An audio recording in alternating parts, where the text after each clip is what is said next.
Assalamualaikum warahmatullahi wabarakatuh. Perkenalkan, nama kelompok saya yaitu Nurul Mutmainnah, Rani Mohrania, dan saya sendiri Salsabila Nuruldiana. Baik, langsung saja saya akan menjelaskan prinsip kerja PCR. PCR atau Polymerase Chain Reaction merupakan proses enzimatik yang merupakan segmen atau regio DNA tertentu dan menyalinnya terus-menerus, sehingga diperoleh banyak salinan dari segmen DNA yang kita hendaki.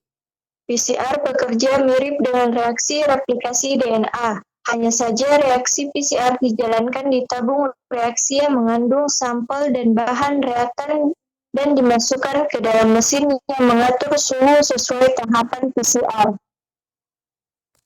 Metode PCR mampu menyalin satu salinan DNA target yang awalnya tidak terdeteksi menjadi sampai puluhan juta salinan, atau menggunakan lebih dalam waktu singkat, dengan menggandakan DNA target tersebut pada akhirnya dari awalnya tidak terdeteksi menjadi dapat terlihat atau terdeteksi. Siklus dari PCR ada 3, yaitu denaturasi. Tahap denaturasi dan pemanasan pada proses PCR. Yang kedua, annealing.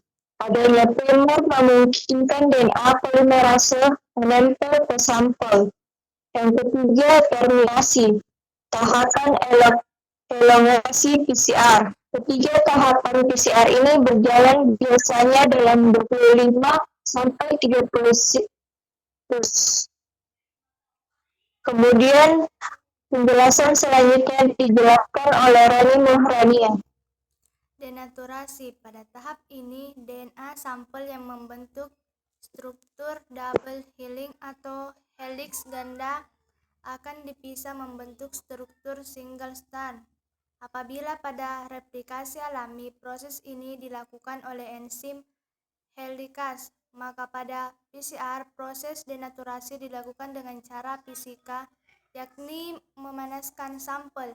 Untuk tahapan denaturasi ini, sampel biasanya dipanaskan sampai suhu 98 derajat Celcius selama 10 detik.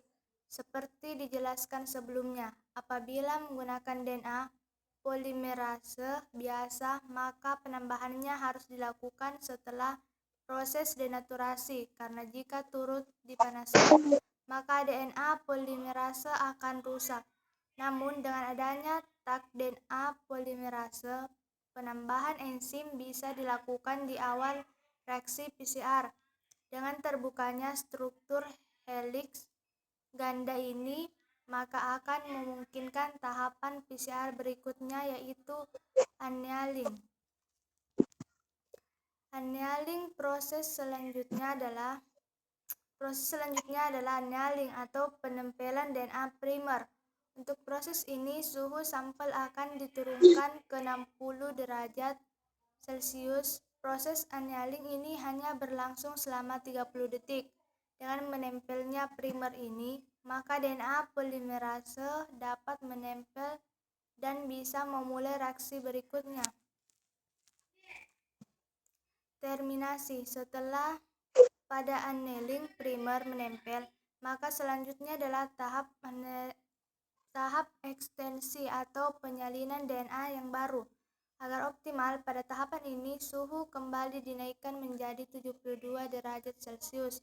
Pada suhu tersebut dapat diperoleh kecepatan elongasi sebesar 1000 pasang basa per menit. Biasanya proses ekstensi PCR ini berlangsung dalam waktu 10 menit.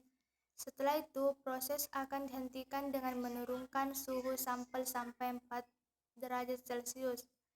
Setelah proses ekstensi selesai, maka siklus PCR akan dimulai kembali ke tahap denaturasi. Siklus ini berlangsung sekitar 25 sampai 30 kali siklus.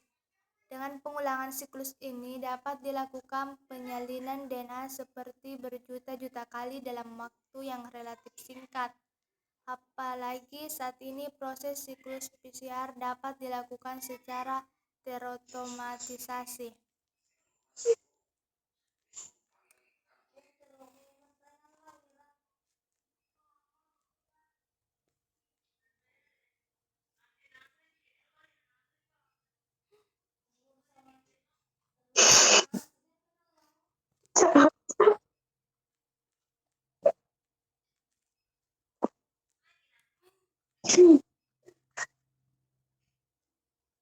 Dan persilahkan Kak.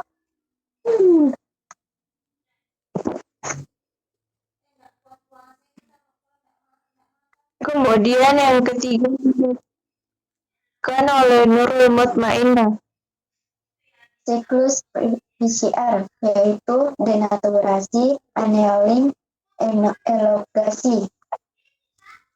Analisa hasil PCR. Setelah dilakukan cloning atau penggabungan segmen dari sampel DNA yang terperiksa, langkah selanjutnya adalah melakukan analisis dari hasil penyalinan tersebut.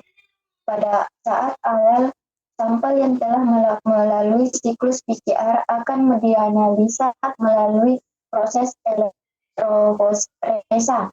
Dengan perkembangan alat seperti remolecular analysis hasil PCR dapat dilakukan dengan proses penyalingan.